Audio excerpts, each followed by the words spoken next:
Lalu kita hilang. Kita mulai ya. Bentar, so aku tarik dulu ini supaya gede. Gimana caranya? Oh ya ini dia.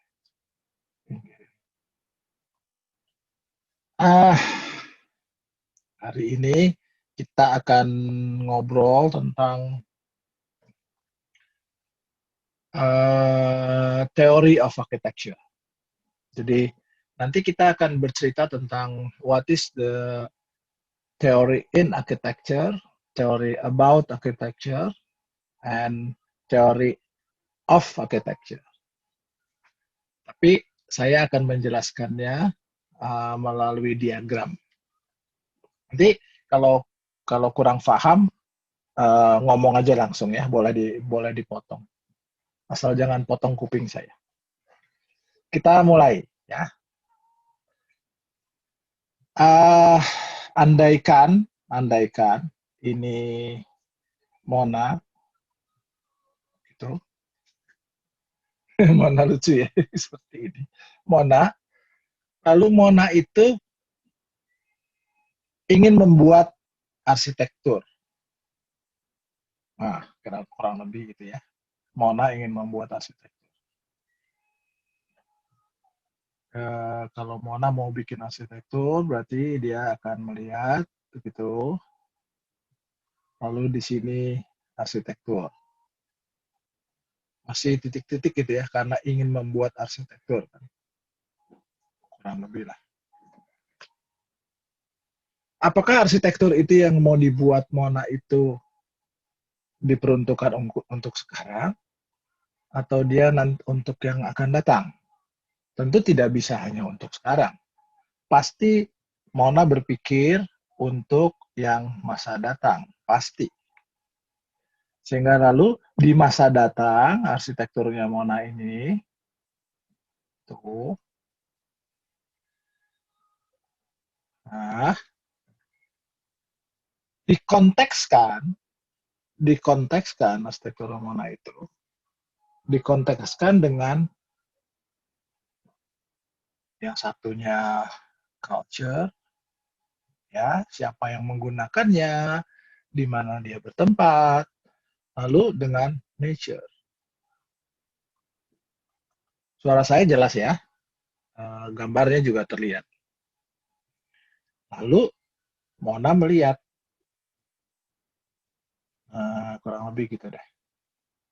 Sekarang kita berdiskusi sama-sama tentang arahnya. Davi, Anda buka mic-nya, Davi. Iya, Pak. Oke. Ini tadi Mona. Mona ingin membuat arsitektur. Panahnya kemana ini? Saya pakai warna merah ya. Panahnya dari Mona ke arsitektur, ke bangunan, atau dari bangunan ke Mona?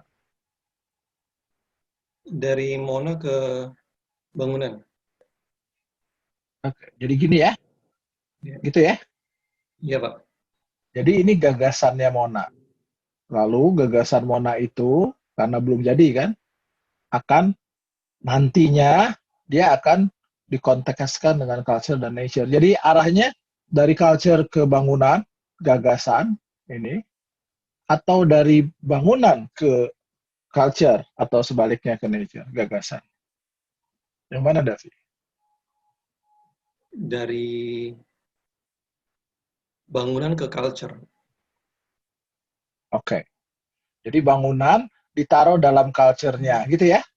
Lalu bangunan ditaruh dalam nature-nya. Culture and nature cannot be apart, but in order to focus the discussion, I separated the two. Nah, sekarang Mona itu bagaimana? Apakah Mona melihat, jadi panahnya dari Mona ke culture dan nature, atau panahnya dari bangunan ke Mona? Atau dari nature ke Mona? Atau dari culture ke Mona? Yang mana kira-kira, Davi?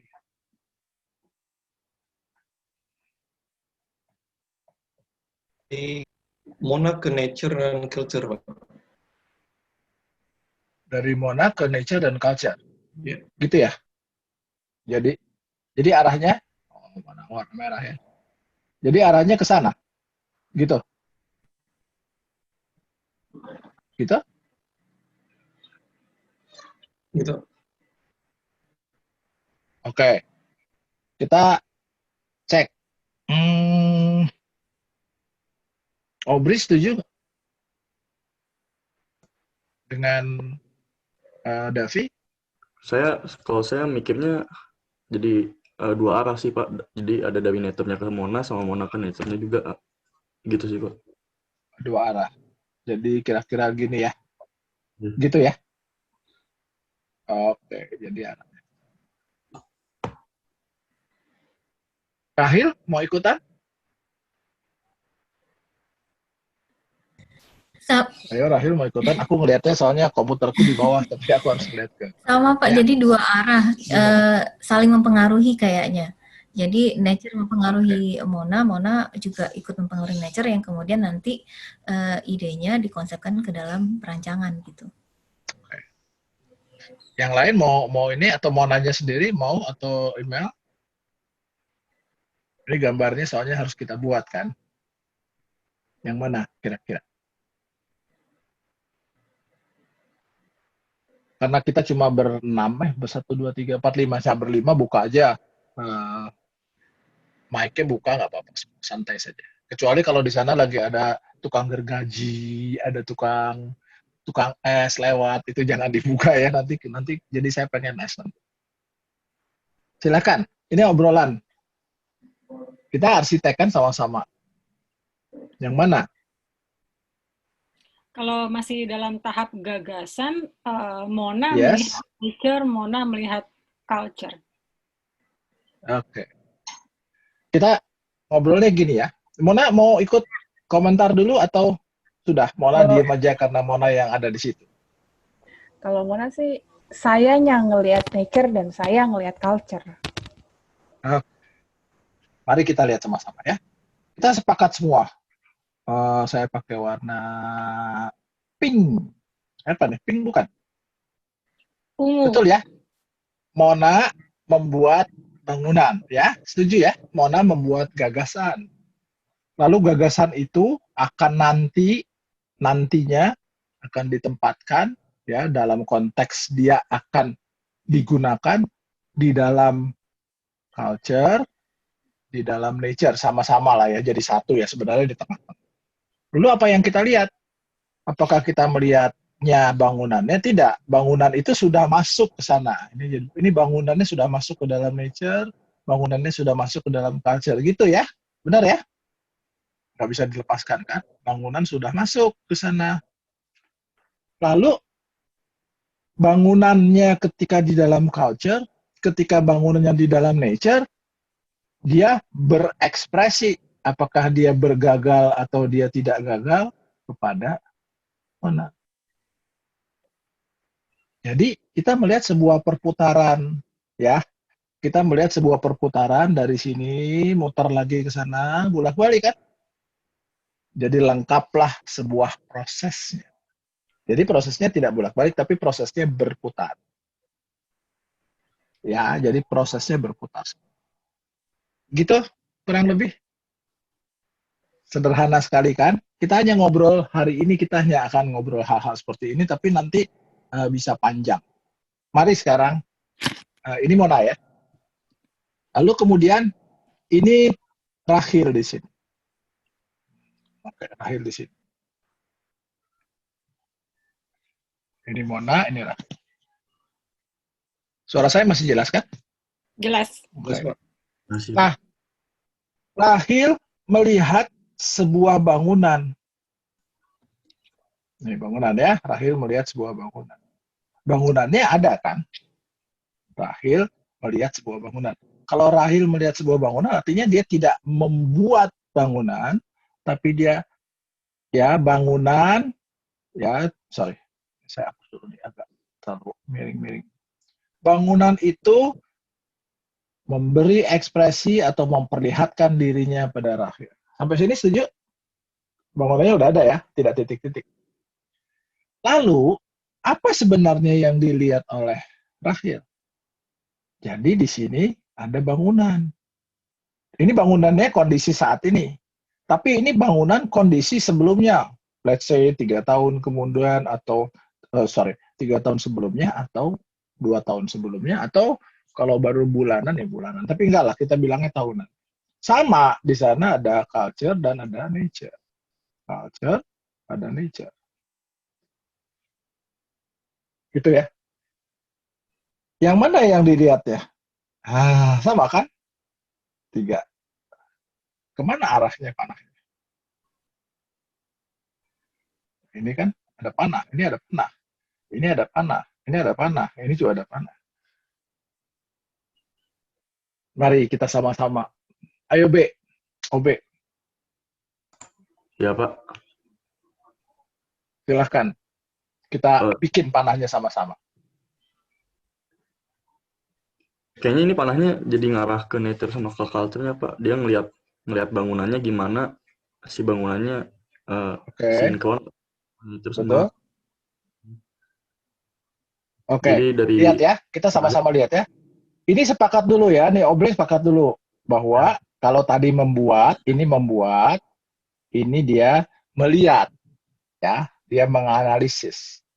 Lalu ini toh sekarang, ini yang lama, jadi panahnya ke sana.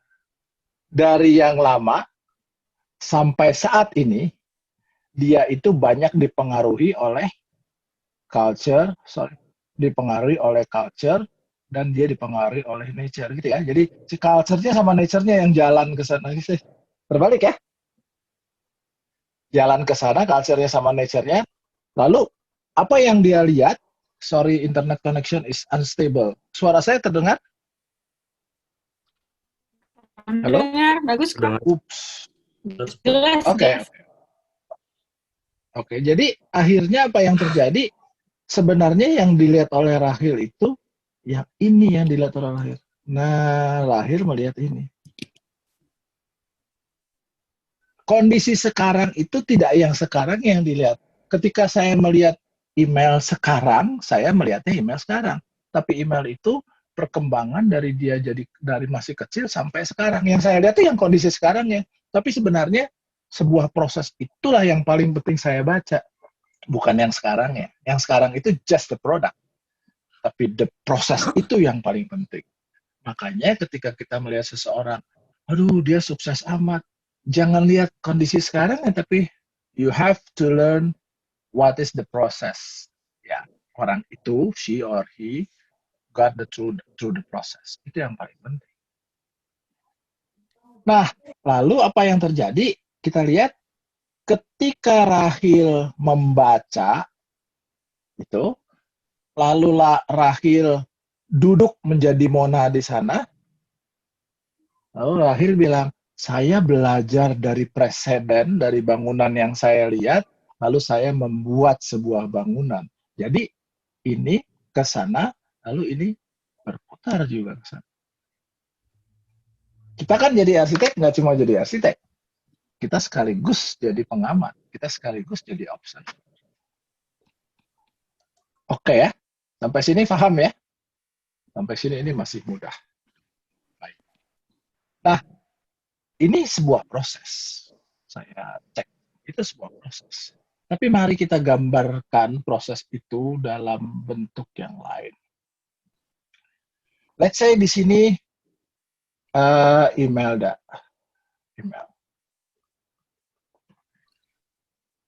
Email tidak tumbuh seperti sekarang. Email itu pasti di belakangnya email, saya pakai biru saja, atau abu-abu ya, emailnya abu-abu. Di belakang email itu pasti ada background yang membuat putusan-putusan email itu seperti sekarang. This is the background. Fahamnya, ketika email kecil seperti apa, ketika email dididik seperti apa, pengalaman yang menempa email, gitu ya. Itu pengaruhnya kuat nggak? Tadi Banget. pagi saya bercerita, Obri ikut ya. Tadi pagi saya bercerita tentang bagaimana makna itu bisa individual, tapi makna sekaligus juga bisa kognitif ya, bisa genetik. Di sana ada email, lalu di sana ada Mona. Mona pun sama.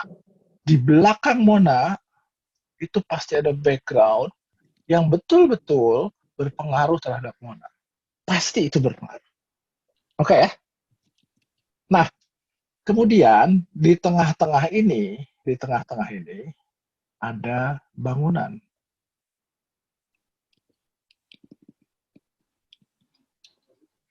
Email menjadi desainer. Mona menjadi observer. Suatu saat email menjadi observer. Mona menjadi desainer. Bisa gitu ya, tukar-tukaran ya. Karena mau tidak mau kita akan selalu menjadi dua sisi. Pertanyaannya sederhana. Kalau latar belakang ini, email, dan latar belakang Mona berbeda dan kuat pengaruhnya, email mau bikin bangunan seperti apapun juga, pasti ditolak oleh Mona. Setuju ya? Pasti gitu kan? Tapi, kalau latar belakangnya ini sama, email mau bikin bangunan yang jelek pun, pasti kata Mona, oke, I got it. Saya beli deh ya. Itu problem kita. Ya. Jadi mari kita melihatnya seperti itu. Lalu, so this is architecture. Ketika email ingin membuat sebuah bangunan, tidak langsung membuat bangunan, tetapi email mengumpulkan kekuatan, mengumpulkan niat di sana, lalu panah ini akan masuk ke niatnya semua dari email, yang lalu kita sebut itu adalah theming, membuat tema untuk bangunan itu. Jadi, the concept of theming. Pasti. Ya, pasti itu. Lalu di sebelah sini ada nature. Oke, saya tajamkan saja ya. Nature itu apa sih? Nature itu pertama tapaknya. Sesudah tapak apa? Lingkungannya, neighborhood. Sesudah neighborhood apa? Regionnya. Sudah regionnya, city. Sesudah city, dia berada di dalam alam, what we call nature. Berlapis-lapis, lapisnya banyak sekali. Di sebelah sana ada culture. What is culture? Di sini ada sosialnya, society-nya, society. Lalu di sana ada man-made, ya, buatan-buatan manusia di sana semuanya. Apakah codes, apakah regulation, anything buatan manusia, apakah benda-benda lain, teknologi termasuk. Lalu ada tradisi di sana, layers-nya juga banyak. Oke. Nah, apa yang dilakukan oleh email sebenarnya? Email mengumpulkan niat, mengumpulkan konsep di sana, lalu email bilang, sebenarnya saya tidak membuat bangunan loh. Saya itu melihat nature-nya, oke, saya lihat ini, lalu saya timpakan ke bangunan saya. Itu pelajaran kita. Saya melihat itu, gitu, lalu saya cocokkan ke dalam bangunan kita. Jadi, kita langsung melihatnya sekarang ini, tapi sebenarnya tidak. Sebenarnya kita melihat lingkungannya, baru kita bikin bangunannya. Betul nggak? Pertama kali Anda mendesain di dalam studio, Anda diberikan tempat. So, it is place, it is nature. Apalagi diberikan sudah itu function. So, function is a part of culture. Barulah kita mendesain bangunan. Oke ya? Paduan dari dua itu. Kita tuh tidak mendesain bangunan yang portable. Portable itu komputer bisa dibawa kemana-mana. Laptop, jadi di atas lab kita, di atas pangkuan kita. Tapi whenever we design architecture, whenever we design building, we have apa namanya? Kita harus betul-betul memperhatikan tempatnya dan memperhatikan fungsinya, kegiatan apa yang akan kita tampung. So, nature and culture is a start for a buildings, not the building itself. but nature and culture. The generator of the building is nature and culture. And tema saya yang datang dari background saya.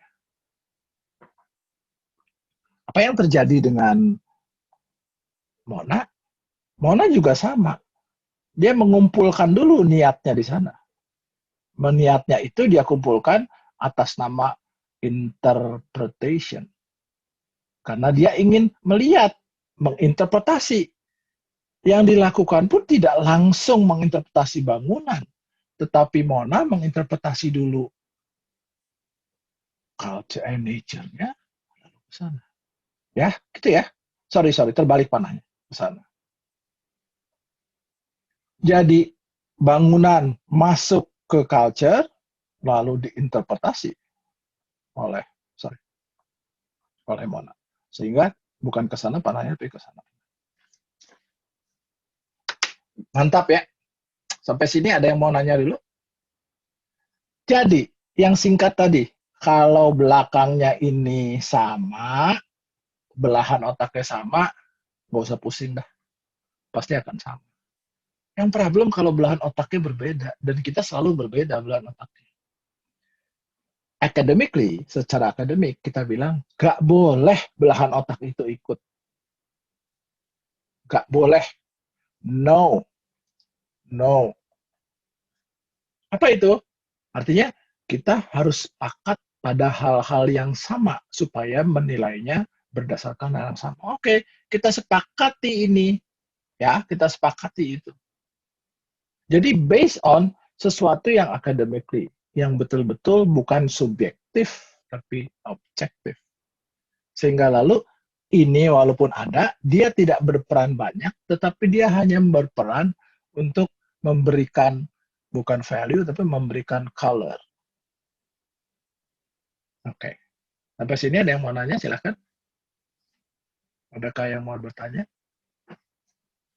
Kalau ada yang nggak ngerti, silahkan. Ini sama dengan yang tadi kan? Nggak ada bedanya ya? Saya sama. Cuma saya menggambarkannya berbeda. Ini 2 dimensi, kalau tadi 3 dimensi. Oke. Di mana letak teori? ini menarik. Kalau gitu, apa letak teori di mana? Letak konsepsi di mana?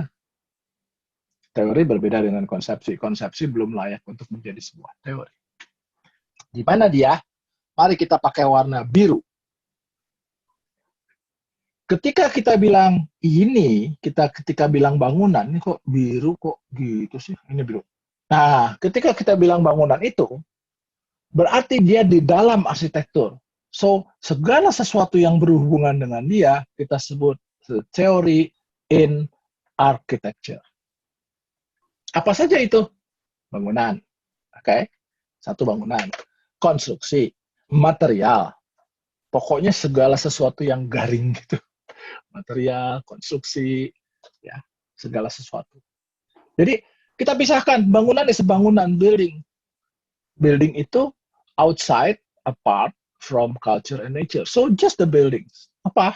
Ada bata, ada lantai, ada atap, ada konstruksinya, building. Teori-teori in architecture. So, the theory in architecture is about theory, construction theory, building theory, utility theory, materials theory, seperti hal seperti itu. Teori-teori atau konsep-konsep yang betul-betul berpengaruh ya sehingga building tadi berdiri. Itu. Oke ya. Kemudian apa yang ada di sana? Dan Mona dan email. Itu teori-teori tentang bagaimana kita membuat sebuah bangunan kalau dia diletakkan ke dalam sebuah latar. Latarnya bisa nature, bisa culture. Bagaimana sih bentuk bangunan saya? Kurang lebih seperti apa? Kita lepaskan dia, ya latar sudah ada, tapi kita lepaskan. Saya ingin bangunannya bundar, kotak, persegi panjang, atau pipih. We call it a theory of architecture. Teori of architecture. Kurang lebih seperti itu. Sorry.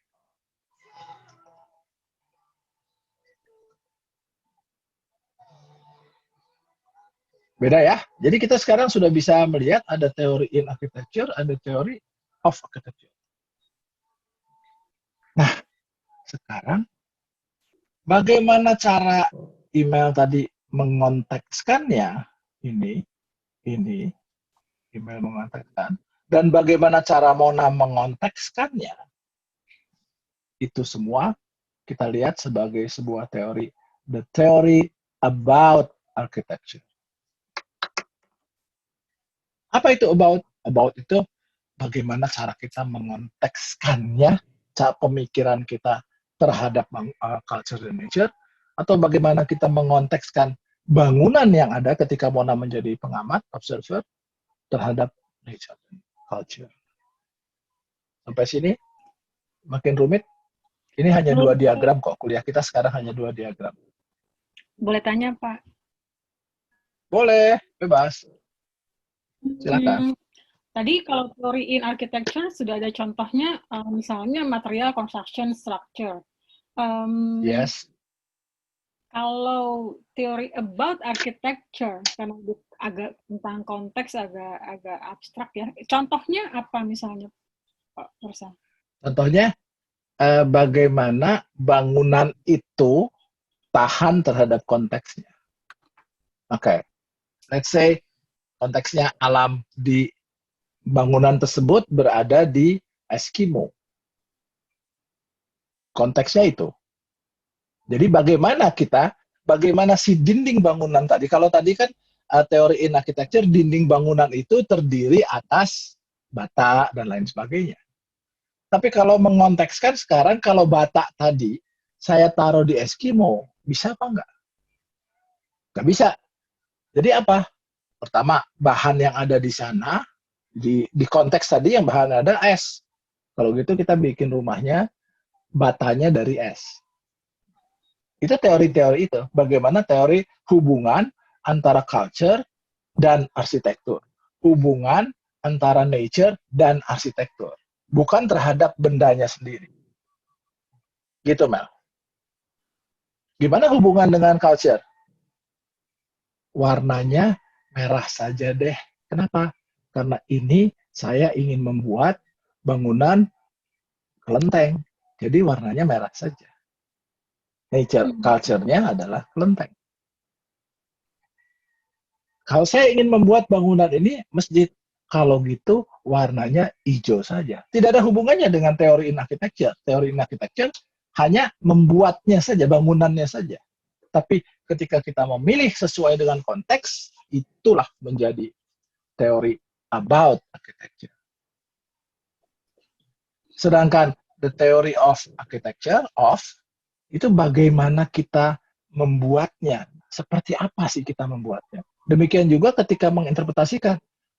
Saya menginterpretasikannya seperti apa. Jadi di satu sisi bagaimana membuat, sebenarnya itu sama dengan cara bagaimana kita melakukan interpretasi terhadap sebuah bangunan. Ini bidangnya email. Critics bidangnya. Publication is about critics. Critics is make the people clever. Memintarkan orang. Itulah critics. So, itu bidang email kan, Mel? Bidang Anda is not the publication-nya, but the critics.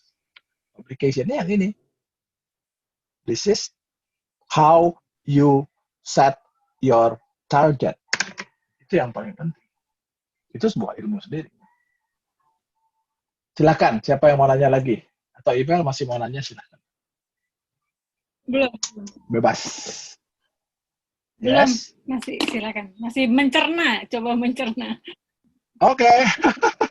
Silakan. Ini saya rekam nggak? Ada kelihatan di rekaman? Ada, ya Sana nggak ada? direkam recording. Ada. Oke, nggak apa-apa, nanti saya bagi recording. Pak, ini Yes. apa? Berarti Gimana Rahil? teori of architecture dengan about arsitektur itu bisa beririsan atau tidak? Bisa satu teori dipakai dua-dua atau memang berbeda sama teori sekali? about, teori about arsitektur dan teori Of of Theory of art. Mari kita lihat. Theory of architecture is a method of design, ya, design methods namanya, ya. Jadi bagaimana cara kita membuat desain, bagaimana beririsan, tentu. Yang penting sekarang, kalau saya berbicara theory of architecture, domain saya bagaimana saya membuat. Domain saya bagaimana saya menginterpretasikan. Domain saya bukan mengontekskannya, tapi bagaimana saya membuat. Oke, ya. Mengontekskan perlu, tapi bagaimana saya membuatnya. Itu. Bedanya itu, ya. Oke. Itu theory of architecture. Jadi gimana sih? Yuk, mari kita coba. Theory of architecture, kalau kita mendesain ada dua caranya. Yang satu tangible, yang satu intangible. Ya, two strategy for designing. Tangible itu apa? Dari benda-benda yang ada, lalu saya mendapatkan inspirasi tentang sebuah bentuk. Bentuk, form. The ultimate design is form. Pasti kan? Ultimate design is form. Harus jadi bentuk. Kalau nggak jadi bentuk, nggak jadi apa-apa. Itu satu hal. Nah, lalu kemudian ketika kita ingin membuat desainnya, ya, ini saya ingin membuat desain. Terus apa yang saya pikirkan selalu harus terhadap desainnya. Kalau alamnya, tempatnya itu bukan terhadap desainnya, tetapi itu adalah bagaimana kita mengontekskannya. Tapi yang saya bikin kan sebenarnya sekarang desainnya. Tangible, inspirasinya dari benda-benda yang ada. Intangible, inspirasinya. Oh, saya ingin membuatnya berdasarkan lagu, misalkan. Atau berdasarkan artis-artis lain. Atau berdasarkan seni-seni lain. Itu teori of architect. Sedangkan berdasarkan seni lain itu bisa saja ketika saya kontekskan warnanya merah, bisa warnanya biru, warnanya bisa macam-macam. Gitu ya. Oke. Thank you. Terakhir. Mau nanya lagi yang lain silahkan. Ini cuma satu loh nih, tapi penting. Diagramnya cuma satu kan dari tadi. Dua lah, sama yang tadi hampir sama. Silahkan.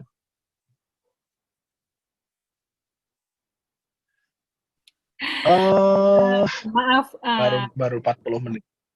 ini kan Yes. dalam bahasa Inggris ya. Ya. Kalau kata in, of, about itu jarang. Ya. Oke. Ya, Di Indonesia kan ayo apa kita ya, Indonesiakan, Pak? boleh. Kan. Boleh. Mari kita Indonesiakan. Teori of architecture adalah bagaimana kita mendesain. Metode desain. Oke. Teori about architecture adalah bagaimana kita mengontekskan teori-teori konteks arsitektur. Teori-teori in architecture. Ulangin kok saya agak. Oke. Ketika kita mendesain, email mendesain, lalu Mona menginterpretasi, itu kita sebut teori-teori bagaimana metode mendesain, metode merancang, bahasa Indonesianya, dan bagaimana metode menginterpretasi. Isinya apa? Bisa metode merancang, sumber-sumber inspirasi untuk sebuah bentuk, karena bentuk itu adalah hasil akhir daripada sebuah desain, dan demikian juga bentuk itu adalah hasil akhir dari sebuah interpretasi. Ya, oleh sebab itu, yang kita fokuskan pada teori metode merancang dan metode menginterpretasi, ya, metodenya, metodenya. Jadi cara-cara itu juga ada teorinya. Kan? Pertama, saya mendapatkan inspirasi dari sesuatu yang nyata, kertaji. Saya mendapatkan inspirasi dari sesuatu yang akertaji. Ini berlaku dua arah ya, saya potong di sana, berlaku sama ya, jadi cuma irisan saja, yang satu melihat dan yang satu mendesain. Dua-duanya sama, tidak ada bedanya. Jadi kalau orang bilang, saya arsitek, saya taunya merancang, saya nggak tahu menulis, sama dua-duanya. Yang menulis itu juga mendesain, sama. Sama ya, jadi nggak ada alasan buat saya nggak bisa nulis tuh, nggak ada alasan, karena menulis juga mendesain, cuma kita nggak pernah dipaksakan dilatih gitu. Coba contoh yang paling sederhana, Ketika saya mau mendesain, toh saya mencari reference. Tanpa reference saya nggak bisa apa-apa. Ketika saya menulis, saya juga mencari reference. Tanpa reference saya nggak bisa apa-apa. Sama kan? Oke. Aubrey gimana? Aubrey Ya, Pak. sama Davi. Aubrey sama Davi dicerna dulu pelan-pelan ya. Ya, Pak. Ya, Pak. Nih, nanti kita tugas berikutnya Aubrey sama Davi akan saya berikan nanti contoh sebuah bangunan masing-masing, lalu Anda presentasi, kemudian nanti Anda bilang yang mana yang paling kuat.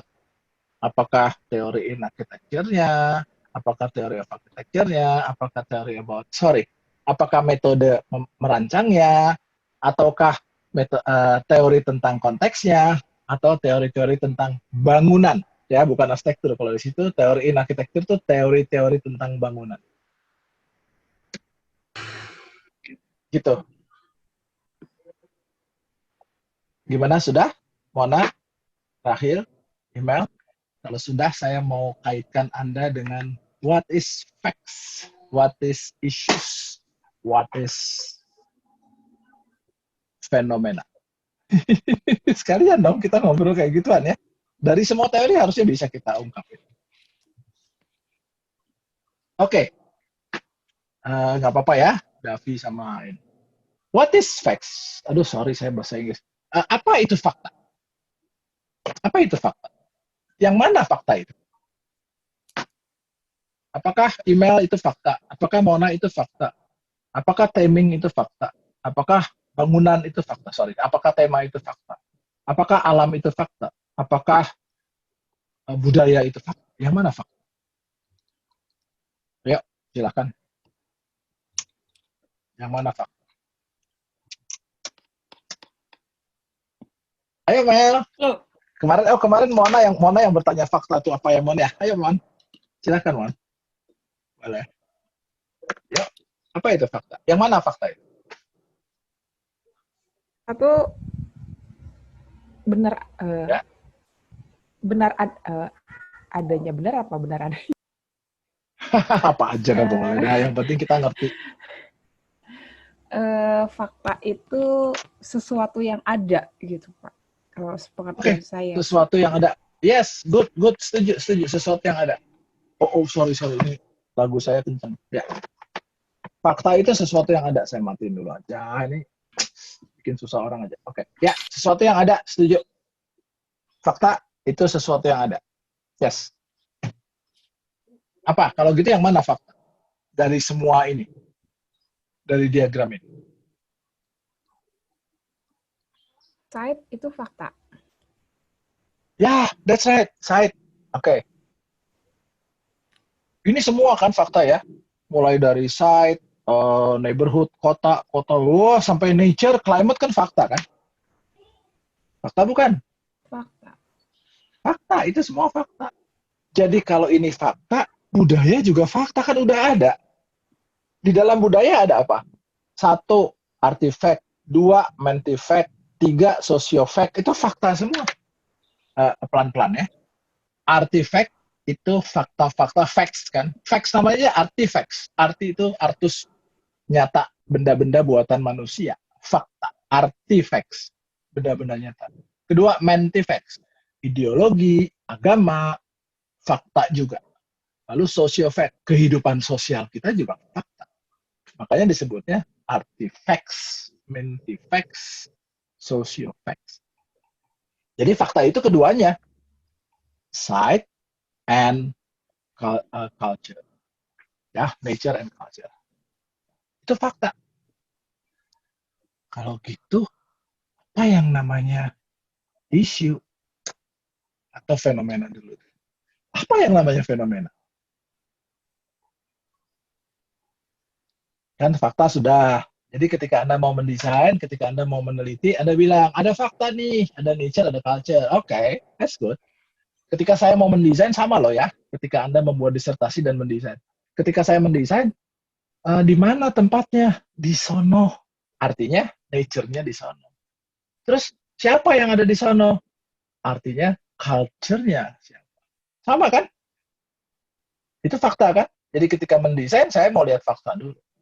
Sama, ketika saya mau membuat disertasi, saya melihat fakta dulu. Oke. Sekarang saya bertanya, oh ternyata di tempat itu selalu longsor. Oke?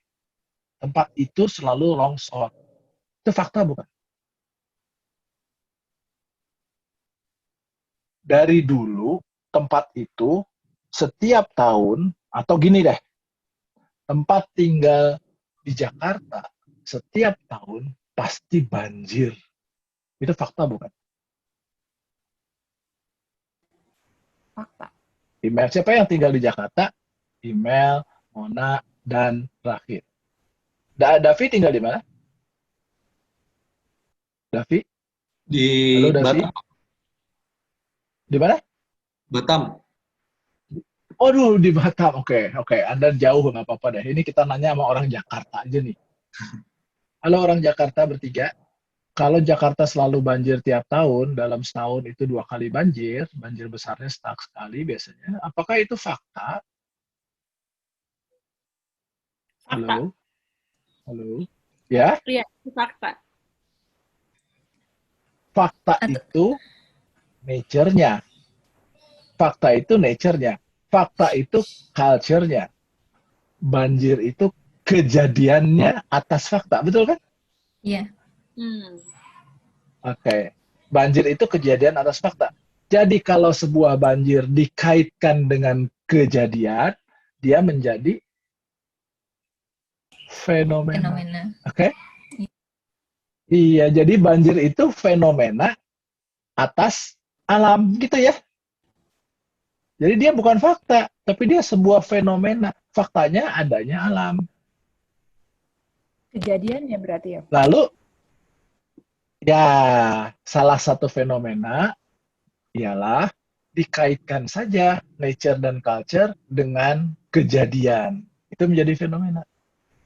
Atau kaitkan saja nature dengan manusia, menjadi fenomena.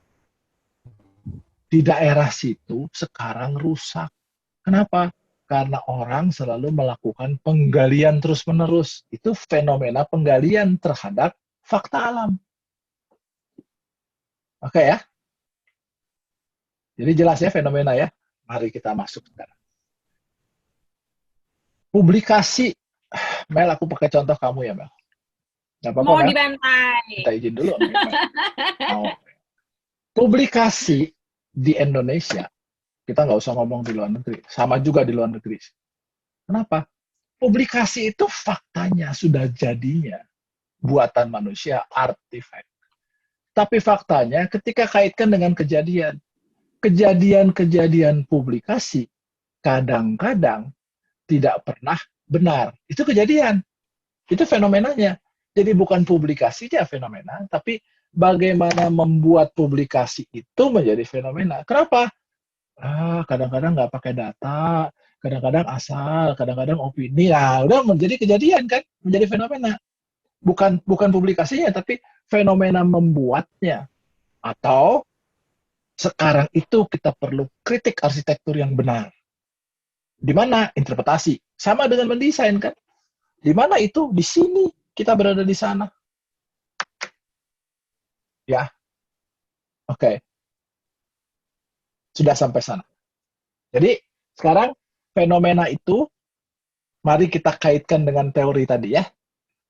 Kalau fakta itu nature dan culture, tidak ada teorinya kan? Cuma culture dan nature. Sekarang kita ngomong alam.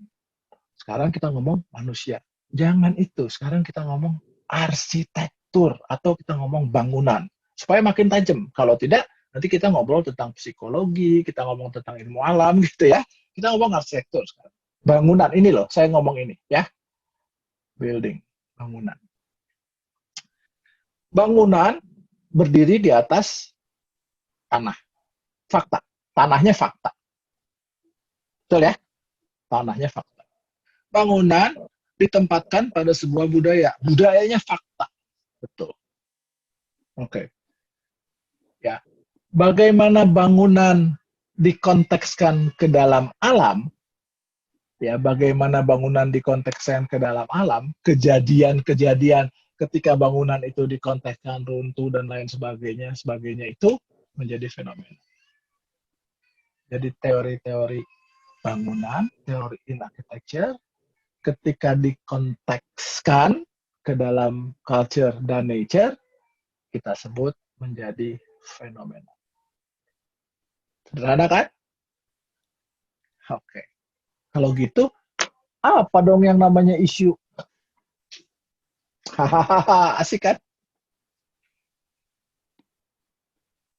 Jadi, ini sebenarnya is about fenomen. Benar ya? This is about fact. So, kalau sekarang kita bilang, kalau gitu isu apa? What is issue? Come on. Isu dalam arsitektur. Saya nggak cerita dalam psikologi ya, tapi dalam arsitektur. Isu itu, ya, isu dalam arsitektur, itu sebenarnya sesuatu hal yang membuat arsitektur atau isu dalam bangunan, yang membuat bangunan itu berdiri dengan sempurna. Terhadap apanya? Terhadap penghuninya dan terhadap nature-nya. Itu isu. Oke, sekarang sudah jadi undang-undang. Ini pasti tahu nih, Rahil atau Mona harusnya tahu nih, Email. Kalau undang-undang bangunan tuh, apa sih persyaratannya? Selamat, keselamatan, Keamanan, kenyamanan, keselamatan dan keamanan, kenyamanan, lalu apa lagi? Come on. kesehatan. Kesehatan. Ya, oke. Safety, comfort, healthy, dan easily. Kemudahan kan? Harus ya? 4 kan? Oke. 4 itulah isu agar bangunan menjadi baik. Benar kan? So, mari kita coba. Safety. Wah, kalau isunya safety, saya lihat ya safety. Oh, keamanan dan kenyamanan. Kalau gitu ada teori struktur. Oh, isu saya isu struktur. Bisa gitu kan? Terus isunya apa lagi? Isu saya isu konstruksi. Isu saya apa lagi? Isu saya material. Betul. Itu kan? Itu isu kan jadinya kan? Itu isu yang untuk arsitektur. Sekarang kita masuk pada comfort. Apa ya isunya? Oh, isu saya bagaimana saya menerapkan fisika bangunan. So, isunya adalah seluruh building tadi, dindingnya tadi, saya jadikan filter, atau saya jadikan barrier, atau saya jadikan konektor, filter, barrier, konektor, gitu, atau saya jadikan switch. Bisa jadi 4 itu. Bisa juga, kalau gitu bangunannya pipih saja, jangan bulat. Nah, itu jadi isu kan? Isu yang membuat arsitektur itu menjadi rapi. 4 ini. Lalu healthy. Gimana caranya? Anda tahu sendiri. Lalu kemudahan. Gimana caranya? Mudah dilihat. Visibility termasuk kan. Jadi image juga bisa jadi isu. Ketika saya membaca bangunan, memperbaiki bangunan, atau memberi penerangan kepada masyarakat tentang bangunan, saya harus menginterpretasi bangunan. Jadi saya harus melakukan kritik. Kritik itulah isu terhadap arsitektur. Sama kan? Kritik arsitektur. Oke. Jadi kita udah bicara dari diagram ini, kita bisa langsung bicara juga facts, phenomena, and issues. Ayo, siapa yang mau nanya? Davi sama Aubrey. Teori-teori dalam arsitektur itu apa? Yuk kita review. Tadi teori in Ayo Davi. Yes. tadi yang Gimana? sama bangunannya itu sendiri, jadi kalau saya nangkepnya fisiknya sih jadi kayak konstruksi segala macam gitu tadi Pak. Yes, betul. Kalau Anda masuk di S1 kan, itu apa itu? Teori-teori dalam arsitektur itu apa? Ayo, KBI-nya apa? Gimana Pak maksudnya Pak? Oke. Kan ada KBI kan, ada kelompok bidang ilmu kan? Iya. Ketika Aubrey dulu ngambil skripsi, Iya. Oke. Teori-teori dalam arsitektur itu apa KBI-nya? Eh, tadi Pak, KBI, TM. TM, TM kayaknya bukan deh, Pak. Iya, TM. TM kan konstruksi Oh, iya. struktur, ya kan? Material, utilitas, ya kan? Iya, iya. Iya benar, Pak. Oke. Bener kan? Tuh, mudah jadinya kan? Sekarang langsung tahu toh. Iya, iya. Ini saya gambarkan, saya petakan. Gimana? Cukup? Cukup pusing kuliahnya? Bukan kuliah, ini mah diskusi. Diskusi cuma pakai gambar doang. Ah, nggak pusing lah, gampang.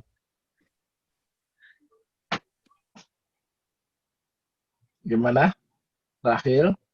Email? Mona? Cukup dulu. Davi sama Obi nggak usah cerita tentang fakta fenomena, tapi nanti juga Anda harus pakai ya, sama ya. Untuk S2 juga tetap harus ada, harus tahu. Gimana? Cukup? Cukup bingung. Menarik kan? Kok bingung sih email? Ini gampang gini bingung. Tadi dari awal udah ngikut semua bisa tuh, kasih panah bisa. Lalu sekarang ketika kita luaskan, sama dong, nggak usah bingung dong.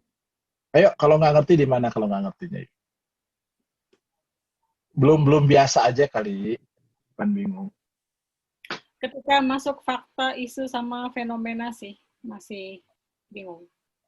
Oh, oke. Bingungnya di situ ya. Yuk kita ngobrol sama-sama ya. Alam itu sama budaya itu kan fakta ya, betul ya? Yes. Setuju ya? Ini setuju dulu, alam dan budaya itu fakta. Nggak bisa disebut fenomena karena belum ada kejadian di sana. Oke. Saya kaitkan dengan kejadian. Ya. Betul. Saya kaitkan kejadian, dia menjadi fenomena. Saya kaitkan dengan tingkah manusia, menjadi fenomena. Saya kaitkan dengan dampak manusia terhadap alam, dampak perubahan alam, lalu menjadi fenomena. Ya, 3 hal. Dampak dan kejadian. Fenomena itu. Jadi, sekarang apa itu? Misalkan, fenomenanya fakta. Fakta masjid itu ada. Karena sudah jadi kan, menjadi culture kan. Masjid ada, tempat ada. Masjid Yayasan Amal Bakti Pancasila ada. Tempatnya berbeda-beda, tetapi bentuknya sama. Dari Sabang sampai Merauke, tempatnya berbeda, iklimnya berbeda, budayanya berbeda, kaitkan dengan desain manusia, tapi bentuknya sama. Jadi fenomena apa? Fenomena tempat berbeda, bentuk kok sama. Itu fenomena kan? Fenomena tempat berbeda, bentuk kok sama. Jadi Oke. kejadiannya gitu ya. Iya, kejadiannya. Loh, Dampak. ini kan beda tempatnya. Ini Ya? programnya. Oke, belum dampaknya programnya ya. yang waktu Ya. dimintakan ke almarhum Ahmad Nokman ya. Iya, kira-kira lah ya. Itu kan gitu. Nah, sekarang kita balik. Tempatnya di Jakarta. Ya, satu tempatnya sama nggak? Relatif sama. Fakta tempatnya. Lalu fakta, ada masjid-masjid di Jakarta. Tapi ada Al-Azhar, ya. Tapi ada juga masjid yang lain, yang betul-betul aneh masjidnya. Tempat yang sama, bentuknya berbeda-beda. Lalu menjadi fenomena kan? Oke. Kan mestinya kalau tempatnya sama, relatif sama, iklimnya sama, gitu, perlakuannya sama dong. Ini perlakuan terhadap tempat berbeda. Gitu. Jadi fenomena juga. Jadi fenomena tempat beda, masjid bentuk sama, fenomena tempat sama, bentuk beda. Itu fenomena kan? Oke. Good. Jadi kita sudah dapat fenomena, kita sudah dapat fakta. Lalu kalau gitu isunya apa ya? Mari kita masuk. Apa yang membuat dia berbeda? Apa yang membuat dia sama? Pasti ada keinginan. Pasti ada kebutuhan di dalam masjid dan ada keinginan. Mana yang dipenuhin ini sebenarnya? Oh, ternyata isunya itu keinginan lebih kuat dari kebutuhan atau keinginan lebih kuat dari tempat. Gitu. Itu jadi isu kan? Ternyata mazhab itu lebih kuat daripada tempat, daripada kebutuhan. Sip, gampang kan? Iya,